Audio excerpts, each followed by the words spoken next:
Greetings, denizens of the tri-state area. Jacob Weil here. And Blue Dragon 5. And Dragon, I know what we're gonna do today. We're gonna activate the Recap-inator and discuss my favorite cartoon, Phineas and Ferb. That's right, in honor of the 15th anniversary and in preparation for the upcoming revival, I'm guiding Blue Dragon 5 here through the series, experiencing his reactions watching it for the first time, and revisiting my summer memories throughout the years. Today's episodes are Split Personality and a Brain Drain. Alright, so we got Split Personality, where Candace gets split in two. How are you going out on this one? Uh, I don't know. I think this one was kind of thin plot-wise. Alright, what makes you say that? Well, one could say it's a little bifurcated. No, I'm kidding. Uh, I don't know. It just didn't really. I don't know. I think the premise was interesting, but it wasn't really a lot of like. I don't know. Maybe I'm being a little too harsh on it. Maybe it was just a little. I don't know. I'm not sure how I feel about this one. Alright, it's kind of interesting. I probably like the next episode more than this one myself. But I will say it is kind of interesting to see Ken, like, little two sides of Candace's personality, split in two and have them interact with each other. I don't know, I just thought that was kind of fun. You want to get into the comments? Yes. All right, we actually have quite a bit. It's like, Derek, can you start respecting me? I can't give you respect till you earn it. What have I earned? Pay cut, but I don't pay you to begin with. Right. Candace has a lot of different personality traits, but her main trait is overprotective nature to her troublemaking brothers. They are the title characters, but the events in the episodes happen because of Candace. Yeah. And yes, Little Blue, we had, I believe it was the last episode in which I told how much we have left, and I'm not going to go do that math again right now. I believe it was somewhere around 60 or something like that. But if you're counting this season, this is like there's about 3 more. All right, Dragon. We'll see. We get into it. All right. And up front, I'm going to say I am kind of vindicated on one thing, Dragon. What? Candace openly reveals they're not dating yet. Wait, did she say that in dialogue? They're not dating yet, specifically? Yep, she did. Like she stood as between busting my brothers and trying to make Jeremy my boyfriend in time for school. Basically, yeah, they're not dating yet. All right, fine. You win, Mr. Man who's seen the show. All right. Well, you're the one who was insistent on it. I'm just saying, Dragon.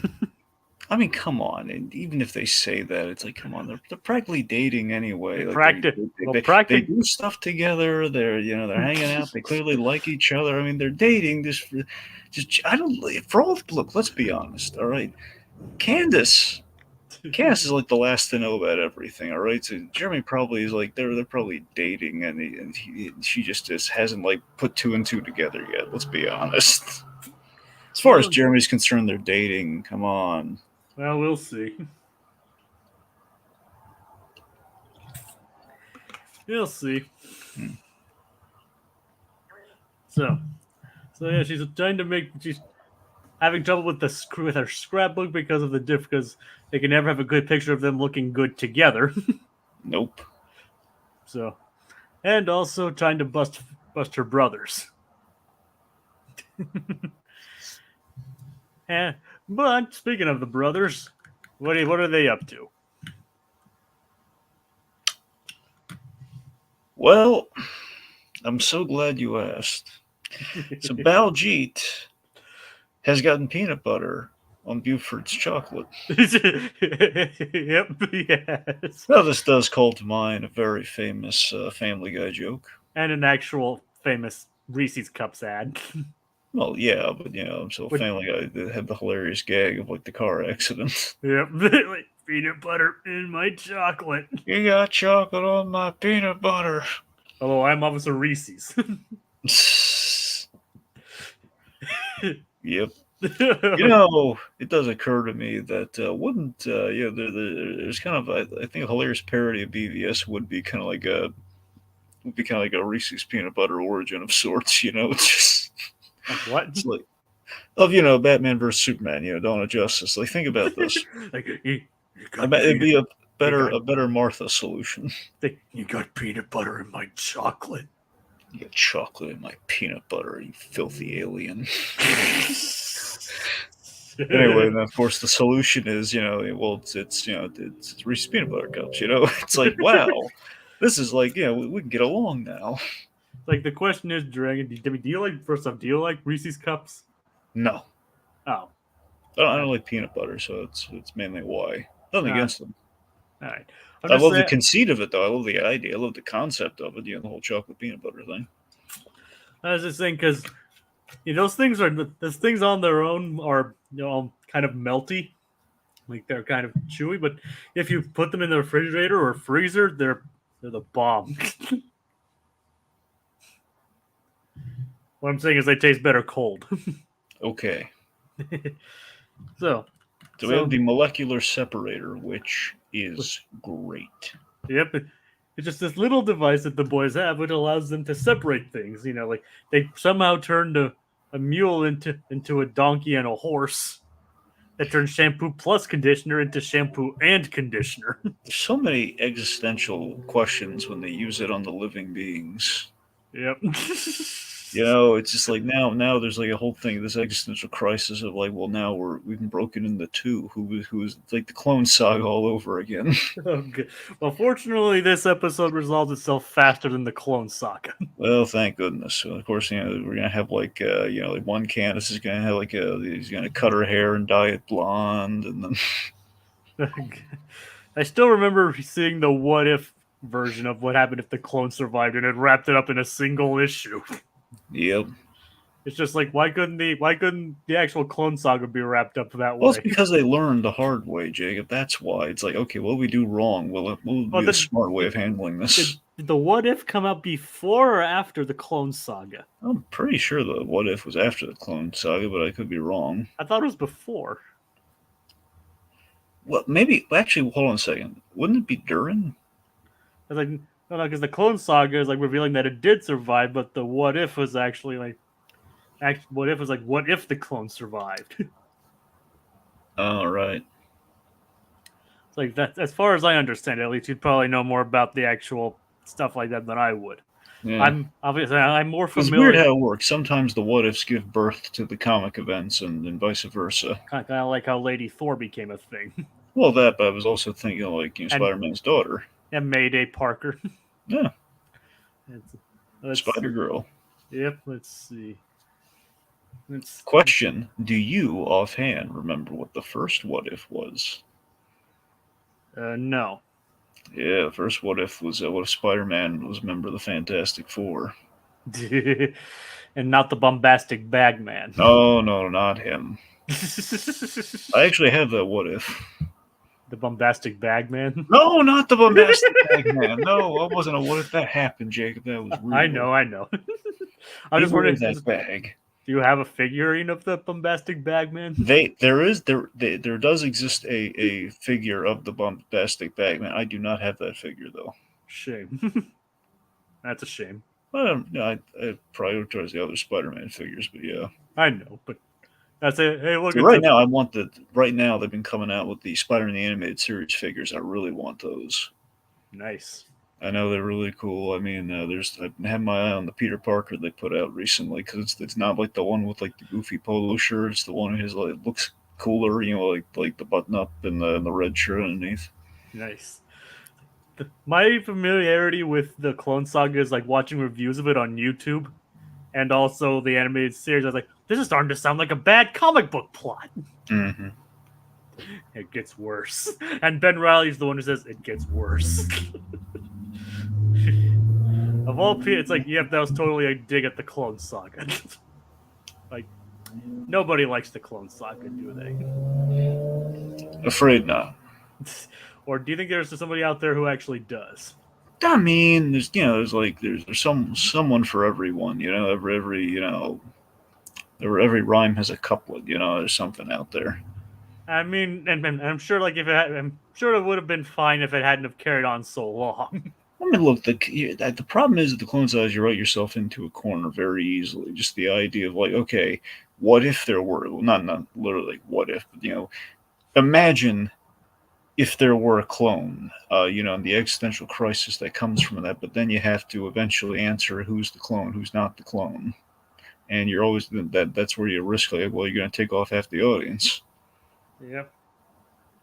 So they wrote themselves into the corner. It's not it's not like we're following one Peter Parker. Now we have two, and people might like one more than the other. Oh boy. Yep. That was not. Yeah, there's a reason why that's gone down in infamy. Yeah. All right, so in order to appease Buford and Baljeet, or Buford mainly, they use the molecular separator on the chocolate bar and peanut butter, and it separates them, which Buford's like, sweet singular goodness. Because apparently them tasting two things at one time is unnatural. It wasn't even the fact that it was peanut butter. It was just the fact that it was, it was two things. Like, heaven forbid he should eat things like a sandwich or pizza or something like that. Because those things have more than one thing on them at one time. And of course, if we went back, it'd probably be very inconsistent. I'm sure Buford, he's eating pizza. Yeah, and sandwiches. Mm-hmm. Well, we know he's eating sandwich, but then again, the sandwich was just ham. A ham sandwich. I did want that. That's what I'm saying. Like, I think it's like more of like you put different, like, like I don't know, like some sort of turkey club sort of thing, Yeah, I think we're looking too much into this joke at this point. Yes, we are. Like, sweet singular goodness. All right, Candace, you remember her? She gets separated into two.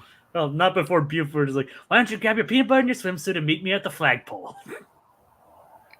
Like, do you even want to know, Dragon?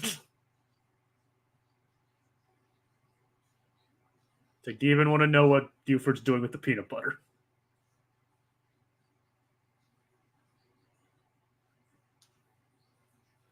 All right. So Candace, in an attempt to buzz the neck, ends up getting separated herself. Yes. And of course, it splits her into her two distinct personalities. The one where she must bust the boys, and another where she must find Jeremy. You know what's funny is real quick, Buford is listing off peanut butter and a swimsuit and everything. Yep. You know what it reminds me of? What? Reminds me of the Keenan and Kel gag of grab this, like, oh, here it goes. For a moment I thought you were gonna bring up Freakazoid again. Jacob, it's not always about Freakazoid. I know, but a lot of the times it is. Well, give it time. Is there going to be a Freakazoid callback in this episode? I have no idea. All right. Anyway. I mean, the Kenan and Kel was Nickelodeon, right? Yes. All right, I never watched Kenan and Kel. That wasn't... You can fix that, right? I mean, you have Paramount. Yep. It's just more of a... Also on Netflix. It's also like half of it's on Netflix, but it's like more of a I don't really feel like watching it right now. But why? I don't know. It just doesn't interest me. I mean, is that reasonable enough? Yeah. I'm trying to get through other things right now. At a glacial pace. Well, Dragon, I just finished the Vegas episode of Megas XLR. No, we're getting there.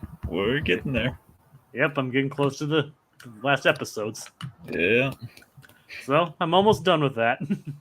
All right. Anywho, So what is Doofenshmirtz up to, Dragon? Doofenshmirtz is grabbing some peanut butter in a swimsuit. No, he's just grabbing the swimsuit. He is heading to the high dive at the. It is kind of odd we didn't pay that off though. That Buford Baljeet were not at that pool. It's like, well, maybe. Well, I don't think that's where the flagpole is, unless there's Oh a yeah, you're flagpole. right. Unless there's a flagpole at the swimming pool. Could be a patriotic swimming hole. You don't know. Well, I mean, there are flagpoles for just regular municipalities and other reasons. Like, heck, restaurants have flagpoles for their own purposes. Yeah. So I'm just saying, it doesn't necessarily have to be patriotic. But so Doofenshmirtz is there, and he's trying to finally go down the high dive Because because it was a rite of passage where he grew up.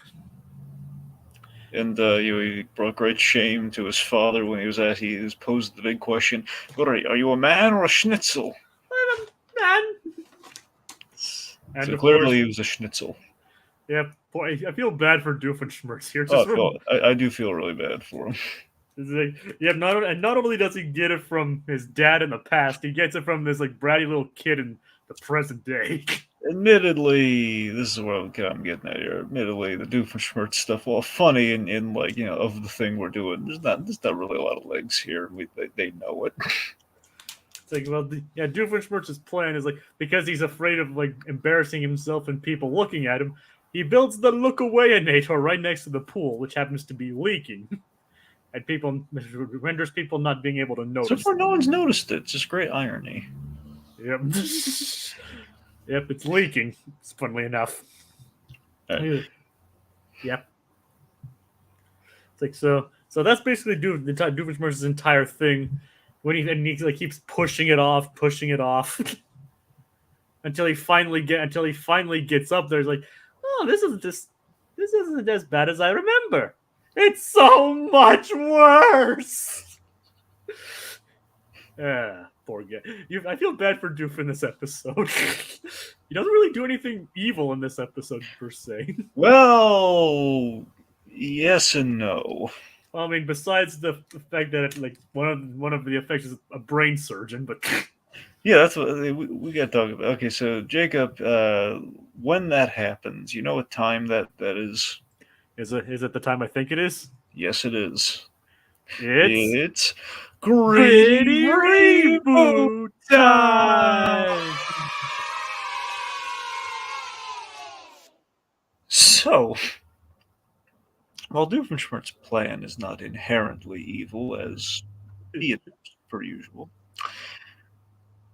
there are evil consequences to what he's doing here, and he knew this full well, and that's why Perry Plevis has to try and stop him. There's like, look, by the way, just the fact that Perry Platypus feels miserably at this, but we should call that out. I mean, Perry Platypus, I think that's strike one for him. I think his employment with Alka. It's like, well, like that. We have this poor lady. She's been done irreparable brain damage because the surgeons aren't even looking at what they're doing. And this is horrific in so many senses of the word. I mean, here we don't even have to do a lot of work for this grade. We just have to let the ball play where it lies here, where it's like, I taste lilacs. Like, okay, she's done, man. She's done for. There's going to be a lawsuit. Doofenshmirtz going to get away with scot free. Yeah. Just yeah, I mean, Perry saves Doofenshmirtz from drowning, which is good. But this lady, she'll she's never going to be the same again. I mean, we don't know. She might have had kids. She might have been married. Might have been maybe on the rebound, maybe trying to get her life together. We don't know. Maybe she went in. It was a life-saving procedure. We don't know. I mean, for all we know, like plus we don't know what happened after that. Like the wrong wire gets crossed there. For as long as that machine is active, they're doing damage in there, and they're those doctors so callously. It's like how's our malpractice looking, guys? It's like, yeah, that's so. Dan and Swampy, they brutalized this. They ruined this poor woman's life. it's gonna be like regarding Henry, man. It's like she's done for. She ain't no Harrison Ford. We don't know what's gonna happen. Oh boy. Yeah, so Brain now all surgery. that's in the episode. We're not even making that up. We're just like thinking about the long-term ramifications of this joke. Fortunately, hopefully the brain surgeons were able to fix that. See, Gritty reboot. They're just gonna let that play. They're gonna give it a little bit more time though. Of like, oh no, these doctors are getting nervously blotting their heads while looking away. Like, well, we can't stop at this point. We've already committed to this. We're just gonna have to guesstimate. I mean, as Doctor Strange himself demonstrated, it takes a lot of precision to be a brain surgeon. Well, yeah. I mean, Also, good taste in music. Yep, good taste in music. Yeah. Doctor Strange has both. Yep. At least until he drives on the side of the road. Drives and while texting. He's bad. Look, Doctor Strange. So many nice things we can say about him. The one thing we can't say about him, he is not a good driver. Terrible driver. No, not a good driver. He's got a car that goes too fast. He's never. If Doctor Strange says, "Hey, I'll take you where you need to go," it says, "No, we're good." Want me to use the sling ring? Yes, let's use the sling ring. This could take us anywhere. It could be much safer if we just drove like, no. Let's just use the ring. Let's use the little portal, end game portal. Let's do that. On your left.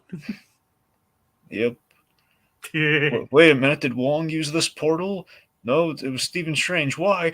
Go to your other left! Other left! We need more Wong. We're in the geometry realm. Oh, God. We need more Wong. Yep. Do you think we'll see more Wong in the next Shang-Chi movie? Jacob, we better see more Wong in the Shang-Chi movie. Exactly. We need to see how the karaoke went. Well, yeah. I mean, come on. I mean, I know that was before Multiverse of Madness, but still. That man loves karaoke. Yeah, he does. He loves karaoke and he loves a good binge. Yep. Yeah. Another good part of that series. Yes. All right. Do we get back to the episode, or do you have more for the Gritty reboot? No, just this woman possibly in a vegetative state. It's very dark. I chased lilacs. She sounded kind of lilacs. Yeah, she kind of sounded dazed when she said it too. And she's saying like, Dan, why did you do this to me? Oh God! And then she never says another word. Vegetative state for the rest of her life, and then you have Jeff and you have Jeff Swampy just like dabbing the drool from her mouth, just like I'm sorry, he made me do it. I'm sorry. All right, let's move on. Yep. All right, so he voiced to this monster. So the two Candaces follow the two Candaces. Well, the busting Candace tries to go to the mall and take the other Candace to bust it to their mom. Of course, they get separated, and the boys realize they massively screwed up. It's like, well, I know what we're gonna do today. They're like, wait, we don't have two sisters. Well, they didn't screw up. Candace screwed up because she can never handle anything with care. Candace is the most careless person we've ever seen. Yep, it's like Phineas was like, wait, we don't have a twin. We don't have twin sisters. Not yet. Yep, not yet. Yeah. But so basically, they're pulling all these shenanigans going around Candace. Levy Candace is going around, going at flowers, looking at frames, while busting Candace is trying to find them. And Linda's dressing like Mork. I do love that detail. I love she's using the rainbow suspenders, looking exactly like Mork from Mork and Mindy. Yep. Oh God. They even confused poor Jeremy. That boy puts up with so much, He's giving it his all. He's a good guy, Dragon. That he is. And as I say, Mork and Mindy isn't the only Alien series shout out in this one. True. You know what I'm talking about? Yeah. The scene where after loving Candace leaves with mom. It's like, have you seen the other Candace? Yeah, she went with mom, and then straight up invasion of the body snatchers. That ungodly screech that Candace makes. And even the boys are looking at her like, what the heck? You know what I'm talking about? Like, did you see Ferb like straight up cower at it? Oh yeah. He's like, they're like, what the heck is going on with? What the heck is wrong with Candace? and you gotta think of the implications of the line. If the molecular separator doesn't miraculously disappear, we should really consider destroying it. One of the one times they're actually willing to destroy one of their own inventions. What do you make of that? What do you mean? Like they're just willing to destroy one of their own inventions because it freaked them out so much. Well, yeah, because they don't want they don't want too many Candaces walking around. Yeah. One question is like, do you think they would have drawn the line at the separation of the mule? But no. Oh no. Animal testing is fine, but the sister that we're testing it on their sister, that's where they draw the line. There's a gritty reboot for you. They're fine with animal testing. Well, yes. the gritty reboot. They oh god, you ready for this? All right, gritty reboot time. They tested on the platypus, which is how we get Perry the Platypus and Perry at the same time, and then add all the dead Perry the Platypus, platypeople, you know what I mean? All the dead, all the dead platypeople, the Legion of Perrys. They're all. That's how we keep them coming. It's a copy of a copy, but in this case, different aspect of the personality. It's like it's all the little nuances. Yeah. Only through death did we learn anything about Perry the Platypus in this gritty reboot. Oh yeah, the Council of Perrys. Yep. Except it's not an interdimensional or multi-universal thing. Really got Doctor Strange on the brain today, don't you? That's more talking about the Council of Kangs. No, you're right. I guess we have the MCU on the brain generally. Pretty much, yeah. Yeah, well, don't get us started on Kang's favorite ice treat. What is it? Oh no, yeah. Yep, let's not. Yeah, or Richard Simmons is cathartic pastry. Is that a reference to the short you guys talked about? Yes. All right. Okay. Did you never looked into it, did you? No. Oh, Jacob. What's its name again? The court jester? Yes, the court jester. Okay, I'll look into that. All right. Anyway. It's like, so the boys attempt to trick Candace by dressing Ferb as Jeremy. It's like, look, Jeremy's down here. He's here. Like, I'm coming, Jeremy. It turns out to be Ferb. Yep. And Phineas is like, oh, she's coming. I guess love really is blind. Yeah, him of all people saying love is blind. It was a whole lot of odd implications here. Yep. Like, well, first of all, let's focus on Phineas of all people saying, I guess love really is blind. Yep, oh, the irony. Yep. It's like, you of all people, Phineas, have no right to talk. Ferb's like thinking like, okay, think of Vanessa. I gotta sell this. Think of Vanessa. Oh yeah. Anyway. It's like so. It turns out the boys probably didn't read the instruction under their own device, because when they get the two Candaces together, they end up splitting them into even more Candaces. Exactly. They're overrun with Candaces. Candace people, you know what I mean. Yeah. Candies. Bunch of candies. Yeah, sure, why not? Whole box full of candies. Yep, like 15 or so Candaces. And of course, when Linda comes out to check, but of course, that's when the look-away-inator hits them. and nobody sees anything. Of course, that also happens to Doofenshmirtz as well, and it's like, wait, I didn't know it affected me too. You think you'd want you wonder why Doofenshmirtz didn't plan for that kind of thing, right? Well, then again, this is Doofenshmirtz we're talking about. He doesn't really plan for much of anything, does he? Nope. So all's well that ends well. The boys put Candace back together, and then what happens to the molecular separator? Well, it basically just kind of goes underground, right? Yeah, but it goes down to Perry's lair. Yep. Oh, you're right. It goes and then it fires on. How this works is beyond me. Wait a minute. It hits Monogram. Monogram's not even there though. Yeah. It hits Monogram. It hits Monogram. I want to sing. I try so hard to keep you under wraps. Now that is Swampy as the musical Major Monogram, right? Yep. All right, good. Monogram. I mean, like I said, Swampy has sang before. Well, I know he sang before, but that's Monogram. That's what I want to know. Like, yep, that is Swampy. Yep.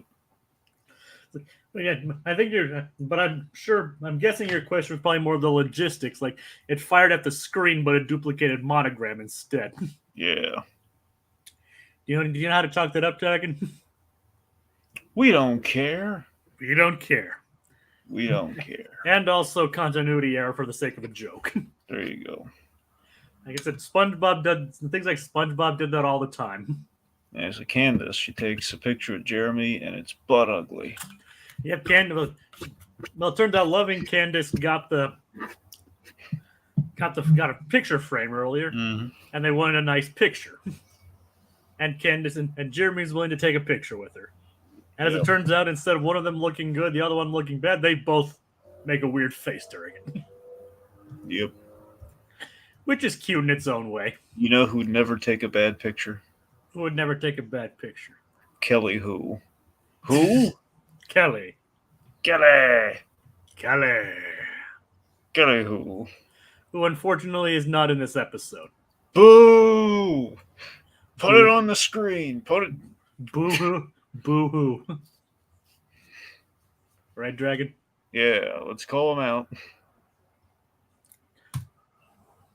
Dan, Swampy, you hear that sound? Boo-hoo, you hear that? That's Kelly who crying in the corner because you boys were mean to her and you wouldn't let her play in the episode. Boys? Jacob, roughly how many episodes is Kelly who in? Roughly. Is it a rare thing that she's not in an episode? I mean, she becomes more regular like as it goes on, but she at least has like a cameo every now and then. There are still episodes in the future that are basically focused around her as a character. Yes. Now, Dan, Swampy, you boys are on notice. Okay, when this revival happens, guess who needs to be there? I gave you a big hint. Guess who needs to be on the call sheet? Greg Griffin. Well, yes, but you know who else needs to be on the call sheet? I don't know. Who's another voice actor you're a big fan of? I was gonna say Kelly who. Kelly who needs to be on the call sheet? I know. You can tell just being a smart Alec. Well, I think Smart's giving you a lot of credit on that one, but yes. Hey. Man, you're really making a lot of inflammatory comments about your co-host recently. Just put some cream on. You'll be fine. You'll be fine. Well, I guess at least like unlike Rohit, you're not insulting my love life. Oh no. Like, remember when we did Last Airbender in the Netflix show? You straight up like said you could be cheating on multiple women for all I know. Yeah, no, I don't know what he does outside the podcast. I don't know. Like, well, now you know what I do outside of mine. I mean, I don't know. He's single. Maybe he's single for a reason. All right. But yeah, bring Kelly. I'm not saying single for long, but I mean, maybe there's a reason. Right. But yeah, let's bring Kelly Who back. Yes. boys. Bring her back. Bring back the Who. Who? See, that's the problem. Everyone's saying, bring who back? And Dan and Swampy's look out their window at all the protest signs like, who? Exactly! We're on the same page. And they're not on the same page. They don't get it. Who? That's probably what happened in the writer's room. There's probably a card on the board saying, who? And it's just like, wait, who? Just, well, who left this here? Exactly. This is the issue. Wants to be in the episode. Who? Yes. But, okay, who wants to be in the episode? Kelly. Yes, but Kelly who? There's a lot of Kellys out there. Kelly who? I just asked you that. Who? Not Gene Kelly because he's dead. Well, Jake, way to bum the room out.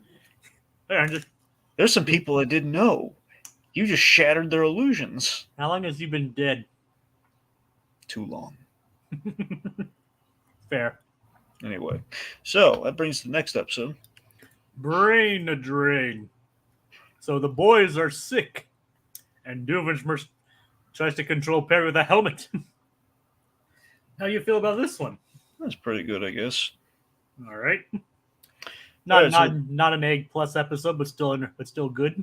Yeah, I don't know. This week had some flickers of good in it, but I wasn't really I don't know. I just couldn't really glom onto it. I think of the two, I think I preferred Brain Drain, but I mean, I did too. So we're simpatico on that one. Yeah. So yeah. Excuse me. It's so the boys, as I mentioned, are sick, as is Isabella and Baljeet. Buford's just lazy. Yep. But somehow ends up sick at the end of the episode. Now that I'm going to call BS on that. Yeah. How did he get sick? He's in bed the whole day. He didn't go anywhere. I mean, come on. I mean, they say it's like due to laying in bed all day, but that is not how that works at all. I know I know it's not realistic, and I don't think the show expects it to be seen as realistic. But still, it's just throw it up again. All right, we just got done with one. So I know. They're bringing it on themselves. Dan, Swampy, guys. It's funny how we always blame these guys and not the writers of the episodes. They captained the ship. They created the world. They need oversight. They're the Feigees. They're wearing the hats and the sunglasses. They were there. They were party to it. Swampy's doing the voice. Dan Bummer's especially doing the voice. Yep. It's like, guys, I don't know if you've ever been sick, but that's not how it works. That's not how it works at all. Okay, if you wanted Buford to be sick, don't just have him be sick with everyone else, okay? Either that or have him do something that would get him sick. Yeah, or have him sharing a bed with Baljeet, and then Baljeet's sneezing on him or something, and that's how it happens. But it's like he's caring for his nerd. Exactly, something like that. If you want him to care, this my beloved co-host here, who very much was the absolute real life basis for Irving. this gentleman here, okay, who clearly wants Diedrich Bader to be his brother instead of his real life brother, who was clearly inferior to Albert in every way. Okay, they clearly detest his brother in favor of Albert. There's a little picture in his wall on the back of the photo says, "Why can't this animated character be my brother?" That co-host right here. This guy's had a really good idea for how to better utilize Buford. I really hope we're listening to the fans just a wee bit more when we do the revitalization of Phineas and Ferb. Dragon, I hate to poke a hole into this theory, but I don't think Dan and Swampy knew me in the 90s. Because Irving was part of the original pitch. Well, yes, but things take shape over time, Jacob. Okay, fair. I'll give you that. I'm sure again, there was an Irving, but then it was what should Irving look like? How should Irving, be? Personality. So we need a super fan of Phineas and Ferb. I don't look. You say look like? I don't look No, anything. I don't look no, anything like I him. said, that's what I'm saying. Irving looks different, Jacob. That's what I'm saying. Irving looks different. Okay. I'm saying there's a look, and there's also like in terms of a feel for the personality and everything. That's what develops. All right. But still, I mean, would you want to look like Irving? No. Are you sure about that? Yes. Okay. Anyway. Anyway, so So yes, the boys and everyone's sick, and they've opted to play video games. a multiplayer game, yeah. Yes. Meanwhile, a little sympathy from Candace for a change. I think one of the most hilarious things we got to talk about. Yeah. One of the many things Candace could possibly work on this episode. Scrapbook. Better than Scrapbook. The board game. Jeremy the board game. Jacob. Okay, a number of things we got to do. Yeah. One, we got to go slushy dog. You really want to try one of those, don't you? I really want a slushy dog, yes. Want a slushy or a dog? No, I want the slushy dog. You just want the dog, not the slushy? Yes, I want the what. I'm not opposed to the slushy. I'm just saying I've had some disappointing slushies. I'm kind of. I gotta be honest. I'm a little. I tried the lime slushy. I was a little let down by it. Oh. And this was an equivalent to the slushy dog, by the way. At least my real life equivalent to the slushy dog. That's too bad. So I'm saying it's I don't know. I was like really excited about it. And it's like I don't know. Maybe it's just, I'm not into the slushy. I don't know. It's a shame because slushies look delicious. That they do. Well, okay. You know what? Now this isn't a mega slush. Mega slush looks perfect. I'm saying this is. I don't know if it's like.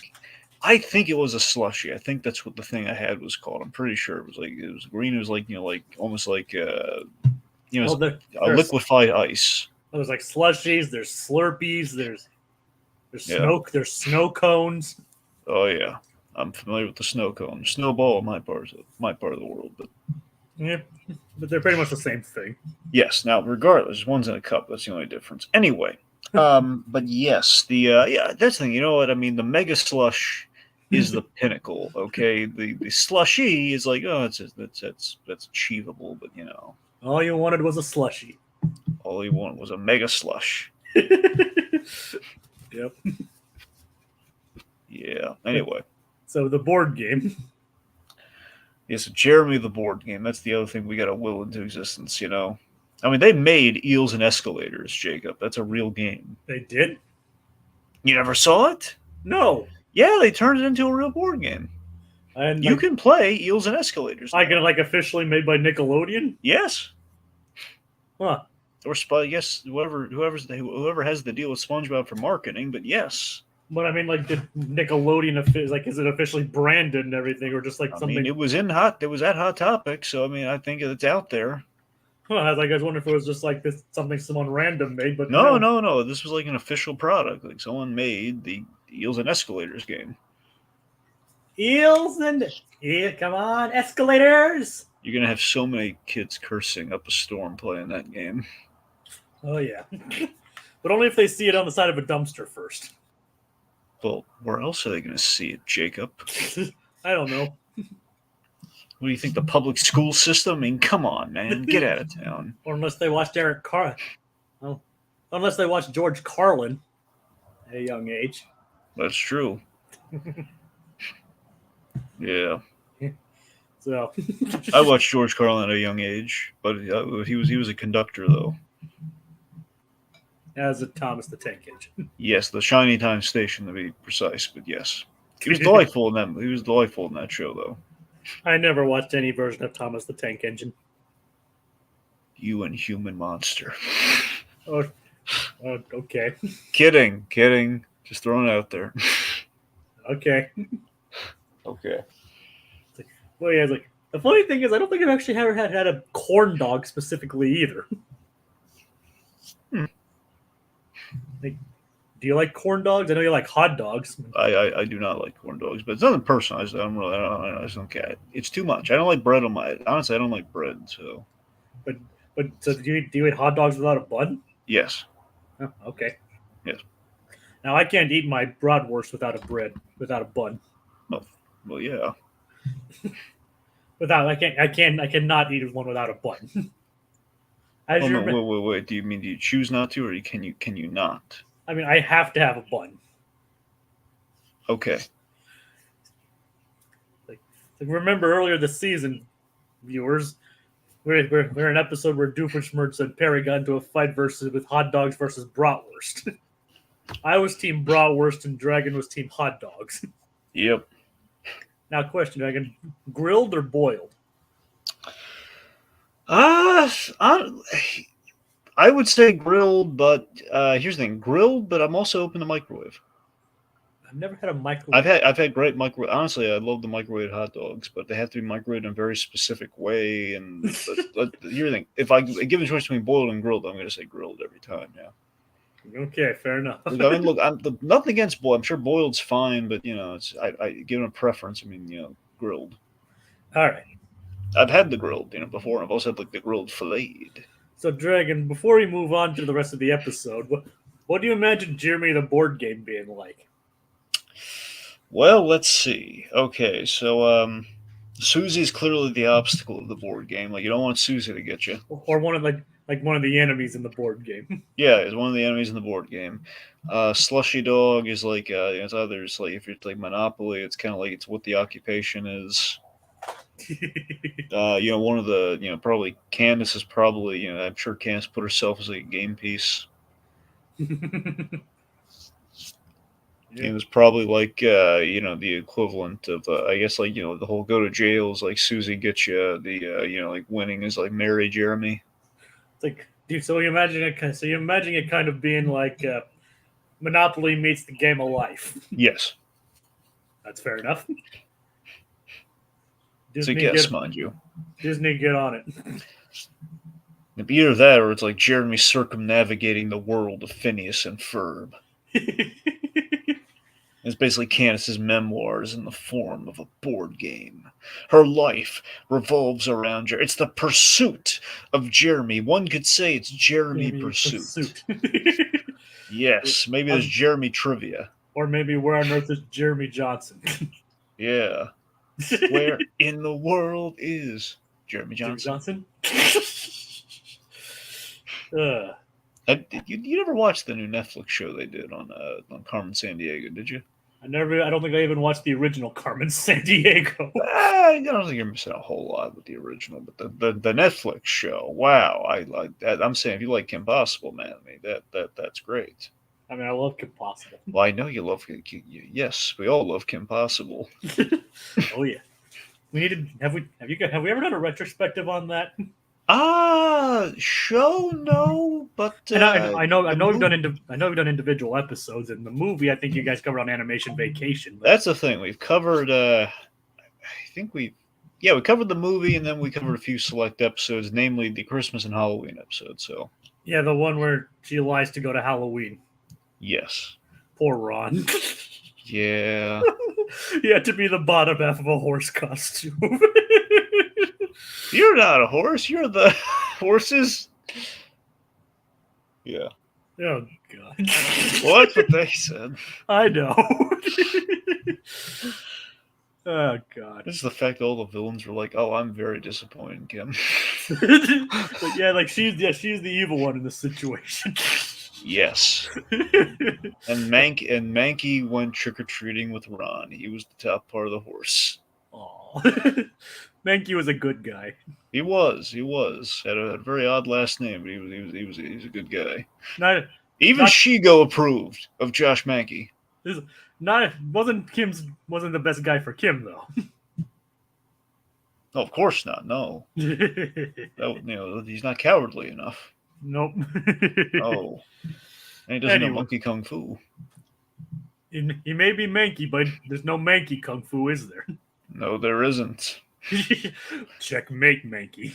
No, manky kung fu is like, look at me, I'm cool, and I might be able to play the drums. It's like checkmate, manky. Yeah. All right, enough of our love of Kim Possible. Let's scrap the rest of the episode. Let's talk about the Kim Possible. So, in the first episode, every single episode. What? We're doing every single episode of Kim Possible. Of course we are, Jay. We have nothing but time to burn right now. I'm kidding. We're actually going to refocus right now. So, Yep. I don't think we even got past like the beginning of this episode yet. no, we did.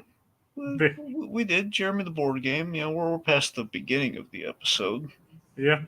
It's like Candace is like, it's gonna be the best sick day ever for me. Yeah, so the boys are inspired that okay, we're gonna turn this around. They play video games with everyone. Basically, digitized sprites of themselves. Yep. In some kind of fighting game. Like, yep, basically an egocentric version of Capcom. Or Mortal Kombat. I mean, it's not as violent as more. Later on, it could be as violent as Mortal Kombat, but yeah, we'll get there with the gritty reboot. We'll get there, but no, I think really it's like Marvel versus Capcom. I think it's pretty much Did you actually play Marvel versus Capcom? A little, honestly, a little bit, but mostly I watched my friends play. But I played the third game when they went to the PlayStation. PlayStation 3. At that point, PlayStation 3. Yeah, so I played. Was it the first version or the Ultimate version? Because the Ultimate version had a Deadpool to it, I believe. Well, that's whichever one had Deadpool's the one I played. Then it was Ultimate. Yeah, that's the one. So I played that a little bit of the original with my friends, but my friends mainly played. It was a lot of good lunch times in high school. You know, it was a lot of I'm hanging out with my buddy and we're them watching, getting experience their love of video games, my love of Marvel. It was kind of a nice little thing. Yeah, that would be nice. Yeah, it was nice. But just having lunch watching them kick the crap out of Capcom characters, pretty cool. Yep. Yeah, basically, I knew nothing about those Capcom characters. That was my main introduction. So that's Chun-Li. Wow. And the love at first sight. Well, I mean, I don't know. I thought she was kind of cool, man. That's pretty cool. But my friend was like, "Oh man, look at Chun-Li, isn't she great?" Like, oh yeah, she's pretty cool actually. Yeah. Remember that you're going somewhere else with that. No. She's no Bulma. No Bulma. No Bulma. Oh, all right. Now Bulma, there's a real lady. Like I just started watching that too. Started rewatching the original Dragon Ball. And you know what you call what? You know what the Canadian version of a Bulma burger is? What? A Real with cheese. Okay. Okay. Like a Monaco Real with cheese. Yeah, I know. It's a Pulp Fiction reference, kids. I know. Okay. But my point was when people forget that the first time they met, she straight up tried to shoot him. Yeah, everyone always forgets that. And just point. It's really shocking how many times Goku gets just shot point blank. And I imagine if Vegeta found it's you shot Kakarot when he's just a child. Marry me. No wonder I love this woman. I love this woman. I want to sire all my offspring. I love you even more now. Yep. So let me get this straight, woman. You saw a child, an inferior child, and your first instinct was to shoot him with a weapon. I love you even more now. What are you doing later? Yep. What you're doing? You're doing it with me now. Yeah, Vegeta would totally love that if he found out. Let's shoot children together. Just the ones that look like Kakarot. The only ones that like look Goten. We're gonna shoot Goten. Let's go find him. Oh God! Why would Oh my goodness! I know the timelines don't match up on that reference. We're just gonna move on. Oh yeah. Oh God. Anyway, the game. They get Isabella beats Buford. Ferb ends up losing to Baljeet. I think Ferb just let Baljeet win for his self-esteem. He very obviously let him win, Jay. What do you mean if? I mean, I said, he let him win for his self-esteem. Yep. That's what I was yeah.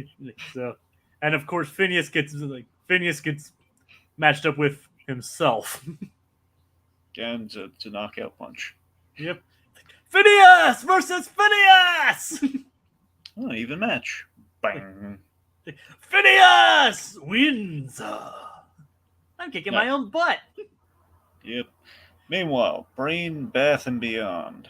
You have Doofenshmirtz, monogram spotted Doofenshmirtz shopping at Brain, Bath, and Beyond. Apparently, Danville has a whole store dedicated to mind control. And Carl thinks Major Monogram smells like garlic. It's the garlic smell. It's like, is there anything you want to say, Carl? Never mind. Oh God. It's like so. I think we're like, what do you make of the city having a mind control superstore? Well, I don't. Here's the thing. Ordinarily, I would say I don't imagine it franchising, but who would be able to stop them? Good. I mean, with all the supervillains running around, business might be booming. You know what shampoo they're gonna sell? Dragon's cranium rinse and mind control. Yes, rather rinse obey. rinse and obey. Like, what's the full name of it? Let's see. Rather rinse and obey. Draken's cranium rinse. Mind control was it? Mind control shampoo and cranium rinse. Yep. Literally advertised that was like the whole flaw of that plan, which you had to sell in song because literally it's spelled out literally the whole plan. Okay, I gotta ask. Real quick. I gotta ask. Yeah. Who do you think should have won? Dragon's rap, or the Rather Than Somebody rap, or the Naked Mole rap? Personally, the Naked Mole rap. Yeah. Yeah. Okay. What are you rooting for? Look, I mean, I like them both, but you know what? The Dragon one, no one ever gives it enough credit. I mean, don't get me wrong. It's a tough Dragon. You basically asked me to pick between two of my children here. And you don't pick the blue one? No, I picked the naked one. Okay, that came out wrong. Somehow I'm not surprised. That came out. I should have gone with pink. I should have gone with pink instead of naked. Oh, no, too late. It's on the record now. That came out wrong, folks. Don't take that out of context. Code Geass, don't clip it. He's totally gonna clip it. Jacob picked the naked one. Don't just let's not take this whole any further, Dragon. Okay. Like I'm going with Rufus. There you go. See, was that so hard? No. I realized it as soon as I said it. I was like, wait. But no, I'm not going with the blue one. So what makes you pick the cranium rinse over the naked mole rap? Look, admittedly, both songs have backstory in it, but I don't know. It's the fact we're addressing the whole "He turned blue" and I don't know. It's just the fact that just Dragon. I don't know. I like that Dragon has a song that kind of summarizes his backstory. It's kind of a Disney villain song. One could argue it's kind of fun. Dragon didn't have enough songs. No, he didn't. John DiMaggio was greatest Dragon. And water is wet. Breaking news. Water. Wet. There's crime in Gotham. Water. Wet. Speaking of blue. Yes. Certain long underwear wearing Super Teen. I think he's a little heartbroken. You're not choosing the rapping Dragon here. What do you mean? Just out of context, I can imagine Super Teen extraordinaire. I'll let you fill in the blanks. Someone perhaps is a little upset listening out of context. The clip said Code Geass is sure to clip out, saying no, not the blue one. Seeing that Jacob, in fact, is Hewist. He's very Hewist. Oh God. I don't mean to make He's Hewist, and I'll always pick the naked one over the Hugh. I get enough with the naked. Okay. Anyway. It's like I don't have anything against Freakazoid, all right? I would hope not. I would hope you're not intolerant to the color of an animated character's skin, Jacob. No, Dragon, I'm not. Good man. Good man. You're better than that. I'm glad you're on the healing path. All right. They heal as if I was ever off the path to begin with. Yes. Like, Anyway, are you just still take progress one step at a time, Jacob. You got the right attitude. Okay. Are you upset? Are you still upset that I didn't put it as like in my top 10 of my '90s shows? Do you really think I'd hold a grudge like that? I don't know. Okay. So, like you, I'm guessing no, you don't. yeah, probably not. All right, but all right. Anywho, And speaking of other things that are blue, Barry. oh, teal. Well, teal is a shade of blue. Yeah, I know what you're thinking. Is it though? Is it though? Yes, it is. Yes, it is. Just saying, it costs me a shade of green. It's like it's blue-green, Dragon. But that's the thing. It's like it can't be one or the other because it's teal. That's the correct answer. It's teal. It's blue. It's like it's a bluish green, AKA teal which is a shade of blue. or green.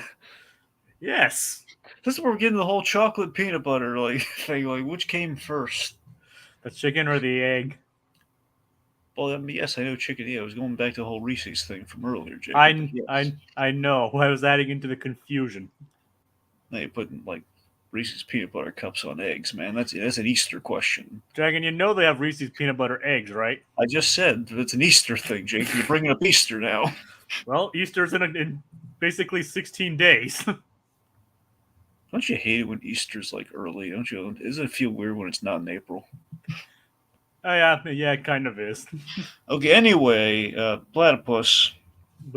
Which is teal. The teal platypus.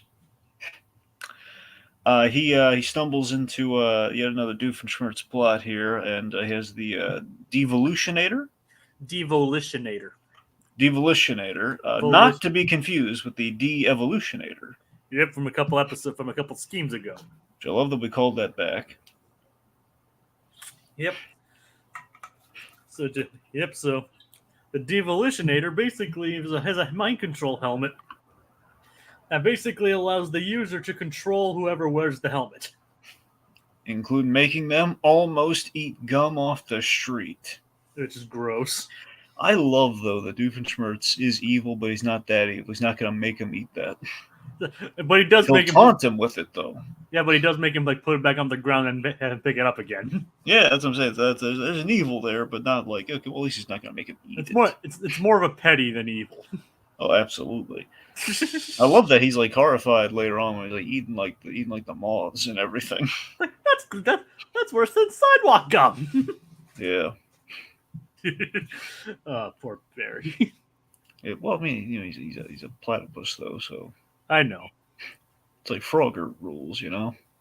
Yep. Like, so what exactly is Doofenshmirtz doing in the meantime? Else is he doing today? Well, he's picking up Vanessa from a midday. Doofenshmirtz ex-wife's sports sedan. Oh, it's sports sedan, not just sedan. I believe so. Yeah. Doofenshmirtz ex-wife sports sedan. Yes. It's cool. Yep. It is. Yep. It's a sports sedan. Yeah. So anyway, so Charlene. Yeah, she's on her way to drop off Vanessa at a midday junkyard rave. Yep. Which, by the way, on the subtitles on Disney Plus, they will not say rave; they say raid, which is weird. Yep.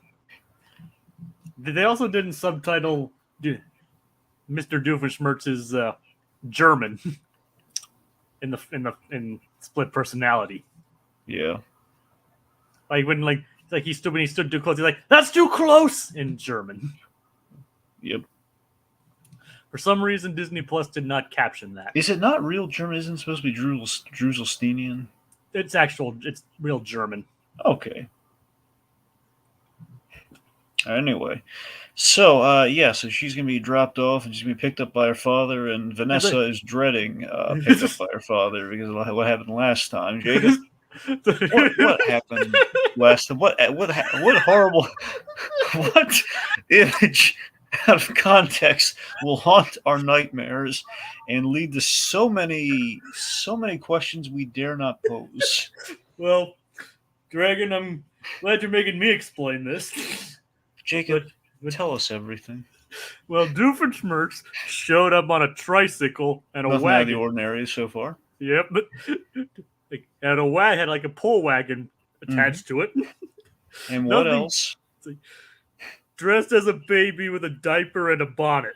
You want to run that last part by me again? Wearing a diaper and a bonnet and nothing else.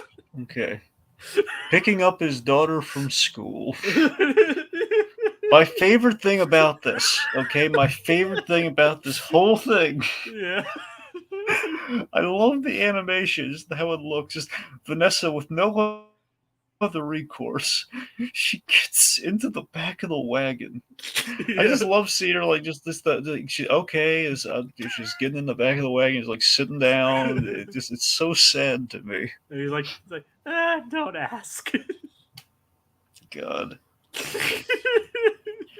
Just so many horrific questions. Yep. It's like, and of course it brings to mind, I can explain. Yep. Well, you see, Vanessa, I went to Vegas, and anyway, we're just gonna press on. So you remember that from SpongeBob, right? Of course, I remember that from SpongeBob. That's a pre-hibernation. No, that's I had an accident, right? No. The specific episode is pre-hibernation. I don't know if it's paired with I had an accident. I could swear that that's the episode because Sandy's like skiing down the mountain and then SpongeBob does. Well, no, I'm saying there are two different. I don't know if you're in pre-hibernation games is when we have the whole I can explain. That's where that is. I'm saying I don't know if it's combined with it or not. I don't know if it's like I don't know if there's those two episodes are in the same, like those two segments are in the same episode. They're not in the same episode, but I could swear that. What? No. I don't know if he. I don't think he comes back. I think, well, at the very least, he's in the pre-hibernation. Like she's looking all over Bikini Bottom for SpongeBob. I think you're right. It is. I was right. It was pre-hibernation. Lifts like the building. And is like I can explain. It's Clancy Brown saying, "I can explain." Yeah, it is. You're right. It was. It was pre-hibernation week. Yeah, I was right the first time. I don't know why I was second guessing myself. Yeah, why? You know who would never second guess himself, Jacob? Who? Your anime counterpart, Irving, would never second guess himself on his fandom. Okay. All right. Let's see. I still can't get over the fact that Pantera contributed music to that episode. Yes. I just think it's kind of funny. It's like, where did you first hear Pantera? SpongeBob. Yep. And they're like, wait, what? You heard me. I said SpongeBob. You got a problem with it? but that scene with Doofenshmirtz could totally remind me of, I could explain. I mean, did you think of that too? Yeah, well, a little bit. Yeah, a little bit. I mean, it's pretty much the same kind of thing, except one's a bit more horrifying. Yep. One's just weird, the other's horrifying. Yep, the other one's just like he's a grown man on a tricycle with a lollipop, dressed like a little Lord Fauntleroy kind of schoolboy kind of thing. And then the other one. And the other one, you have a grown human man, scientist, vaguely pharmacist looking, who's wearing a diaper, picking up his daughter from school in a little red wagon attached to a tricycle. Oh my god! And not only is he wearing the diaper, he's wearing I believe the bib and the little hat thingy. The bonnet. The bonnet. He's wearing the bonnet. Oh god! And there's just so many. It's just like, oh god, I don't want to pose all the gritty questions for this. That very well could have been the thumbnail for this episode. In hindsight, it could have been. And Charlene doesn't catch Doofenshmirtz up to evil, but she does maybe catch him. Like, huh? Well, at least he's getting out there. Dragon, are you glad we didn't make that the thumbnail? In part, yes. All right, you didn't want to stare at that for an hour and a half. No. Fair enough. He's got a diaper full of evil. Oh God, no. And a daughter full of shame. All right, so and he doesn't understand what goths are either. No, he thinks it's Visigoth. Yep, and like poor Elric or whatever his name is. Eric the Viking. Yes. Now that did remind me of Leif Erikson Day from SpongeBob. Actually it's Ulrich. Oh. Or something like that. Well, either way, it reminds me of SpongeBob. Happy Leif Erikson Day. Ding the derby. SpongeBob, when to get more giant paper? Happy Leif Erikson Day. Ding the derby. Hinga-dinga-dinger. When is Leif Erikson Day anyway? It would be great if it were in March, but I don't think it is. Happy Leif Erikson Day. Let's see, when is... Apparently Leif Erikson Day, according to Wikipedia, it's an actual day on October 9th. There you go. I don't know what you're doing October the 9th, Jacob, but I think... But on October 9th, we have to cover Bubble Buddy. We have to talk about Bubble Buddy. Right? Well, I don't know about that, but we'll see. Well, we have to do something to celebrate Leif Erikson Day. I mean, it's a national holiday. We might be busy buying giant paper. You don't know. Yep, and who knows? Maybe we could cover it for Haunted Holiday Hijinks. I don't know about that. I mean, spooky. Well, someone dies in the Tide Dragon. You're right. There was a murder. Yep. SpongeBob killed someone. Well, technically, Bubble Buddy killed someone. So yeah. Yep. I missed high tide. Ah. Well, I guess SpongeBob was an accessory to murder. Yep. Yeah. Oh God. And Patrick assaulted a clam. Giant clam. Oh yeah. Yep. Anyway, so all right. So while actually, no, SpongeBob. Oh my God, SpongeBob was a menace. He assaulted he framed Patrick. The peanut, the merriment, the Patrick. All of it. I think that was actually the first episode of SpongeBob I ever saw. Really? I think so, yeah. But it's free day. That's the first episode I think that's the first episode I remember seeing anyway. Anyway. Because you have that... First episode I saw SpongeBob? Yeah. The pilot. Help wanted. Yes. Anchovies. A smelly smell of smells. Smelly. Anchovies. What? Anchovies! Okay, we're falling down a rabbit hole here. So we're at the midday scrapyard rave. Oh yeah. Which I have a feeling is the only way Disney would approve of a rave. I have no idea. Midday scrap, like the most socially acceptable rave. I know it might just be them trying to be funny. That's possible too. And have an excuse for the episode to still take place during the day. That's actually a better reason. Forget what I said. I mean, I don't think Disney would have any problem with a rave as long as it didn't involve drugs. No, you're right. I mean, trash isn't much better, but still. I mean, recently, Korg was kind of doing a rave. He had a pacifier and What If. Yeah, well, that's also geared towards older audiences. True. Oh my God. Anyway, so yeah, Doofenshmirtz eventually does make it there with Perry like pushing him by cart. Shopping cart. Yeah, shopping cart. Like, you must be Perry the platypus! I can't believe you removed the shopping cart. You must be so even. And of course, then he has to charge his device, which connects it to Phineas and Ferb's game, allowing them to control Perry instead. And they end up defeating Doofenshmirtz. What do you make of all that? Yeah. So we should mention. So again, so Perry being controlled, the boys hack into it, and they're fighting Doofenshmirtz, and in doing so, Yeah, the boys. I think it's gritty reboot time, Jacob. it is. All right, gritty reboot time. All right, so the boys unwittingly they kill Heinz Doofenshmirtz, Mortal Kombat style.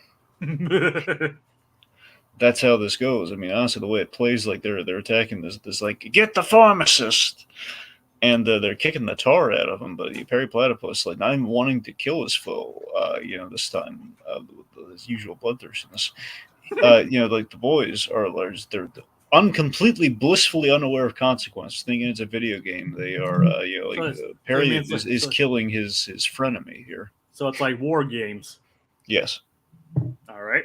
He has no idea, but he's actually beating the life. Like the boys have no idea that they're actually making their secret agent Pet Platypus, beat his arch nemesis to death. Yep, and then of course once the helmet finally comes off, you just have Perry like shaking and looking at the bloody body at the bottom of the hill, which by the way falls in front of his daughter. Of course, gonna add psychological trauma into this. All the other goths are like, yeah, but that's my dad. Like, oh, I think we cheered too soon. And then they're just like Perry's looking, and then Vanessa, she looks up at him and swears revenge. And you know what she says, right? Curse you, Perry Platypus! She puts on Doofenshmirtz's blood-stained pharmacist coat. Yep. She vows revenge. She takes an online course to get an online degree in evil, and then she goes after that platypus. Yeah. Oh boy. Well, that takes care of that then. What actually happens though is that Perry knocks him down to where the DJ table is, and he ends up getting glue on his fingers on the way down, and ends up with his hands glued to records on the record table. Yeah. So, what do you make? So, of course, to save Barry actually saves Doofenshmirtz here by like taking control of him DJing. Yeah. There's a platypus controlling me. What? And of course all the punks there take it as take it literally. Like everything that keeping them down as a platypus. And then as it turns out, Doofenshmirtz eventually took over on his own, and everything was cool. Like it's like everything. He's like turns out he was doing it on his own. There's no platypus controlling me. There's no platypus controlling me. You know what that reminds me of? What? So the reveal Doofenshmirtz actually did a little bit of the turntabling himself by the end reminds me so much of I guess technically it's kind of a mid-credits or like a mid-credit scene, but it's also I don't know if they released this music video as well, but essentially the mid-credit scene of Spy Kids 2, which is awesome. I don't remember that. Oh, Jacob, it's great. Okay, so you'd love this. Are you looking? And before you ask, I have actually seen the movie. I just don't remember the movie. I know you've seen the movie. I know you've completely forgotten the mid-credit scene. Yeah, I'm not a Philistine. Yeah, I know. I just wanted to say because I've said multiple times during the stream that they're about things I haven't seen. So I just want to let you know I have seen Spy Kids 2. Did you see 3? Yes. Okay. But only once. But you obviously saw the first one. Well, duh. I know, but sometimes people see things out of order, Jacob. Well, I didn't see these out of order. All right, good man. Anyway, so I have not seen the fourth one or Game Over, any of the new Netflix ones.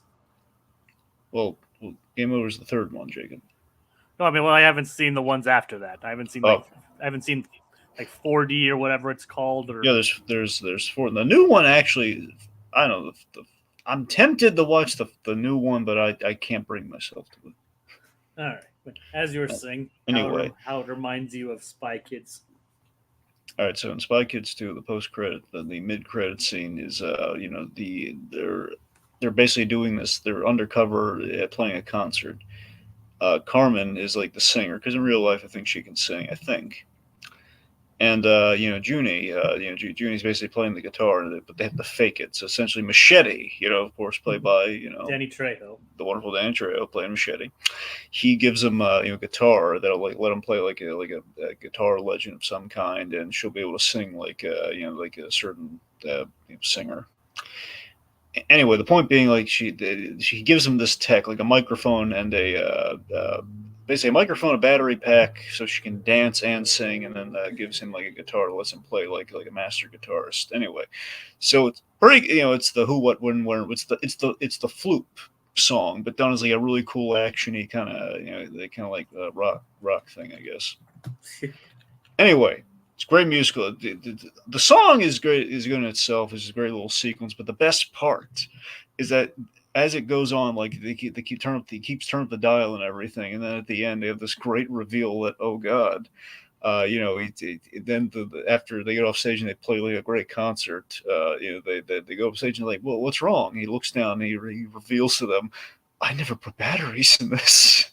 Oh, it's awesome. Yeah. So cool. Oh, yeah.